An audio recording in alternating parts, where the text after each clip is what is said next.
Good day guys, welcome back to the channel. So let's take a look at what you'll be expecting on gold. So if you are yet to subscribe, make sure you click on the subscribe button, like, share, also follow the Telegram channel. I'll put a link to the Telegram channel in the comment section. So follow and stay there.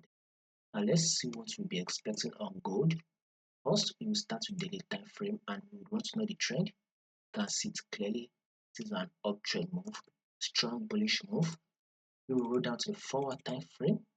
And you can see that at the forward time frame, you are clearly having a pullback structure which is trending to the downside. So it will look something like this: impulse move, then a corrective wave, another impulse move, and here comes the pullback, impulse move here. Then we added the corrective wave. Now this is an impulse move.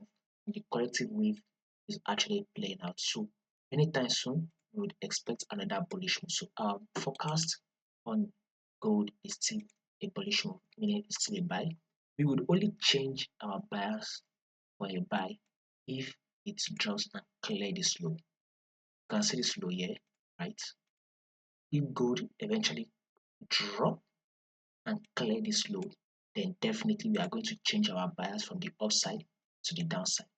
If it does not do that, then our bias will still remain bullish. So expect a reaction. That is what we should be expecting anytime soon here. Expect a reaction here. Where markets will push up a bit to a level of 3663. That should be our first target. Once it passes that level, I'll give you guys an update next on what we should be expecting on gold.